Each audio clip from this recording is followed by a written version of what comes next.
ওই মহিলাটিকে বলতেছে আপনি যদি ভালো কিছু দেখানোর জন্য চেষ্টা করেছেন লোকে কিন্তু ভালো কিছু দেখার জন্য চেষ্টা করেছে, আপনি যদি অন্য কিছু দেখানোর জন্য চেষ্টা করছেন লোকে কিন্তু অন্য কিছু দেখার জন্য চেষ্টা করেছে।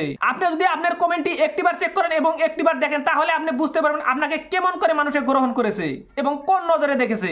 মানুষ একটু কমেন্ট এবং ফলোয়ারের জন্য মানুষের শরীর বিকৃতি করে দেখানোর জন্য মানুষ কোনো কিছু দ্বিধাবোধ করে না বর্তমান সমাজে। শুধু মানুষের টাকার প্রয়োজন, ফলোয়ারের প্রয়োজন, মানুষ সেলিব্রিটি হওয়ার প্রয়োজন, মানুষ ভাইরাল হওয়ার প্রয়োজন। এই মহিলাটির ধারণা যে এই ধরনের ভিডিও করলে আমি রাতারাতির ভিতরে ভাইরাল হয়ে যাবো, রাতারাতির ভিতরে আমি সেলিব্রিটি হয়ে যাবো, তারপর বড় বড় টিভি চ্যানেলে এসে আমার ইন্টারভিউ নিব এবং রাতারাতির ভিতরে আমি সেলিব্রিটি হয়ে যাবো এবং আমি স্টার বন যাবো।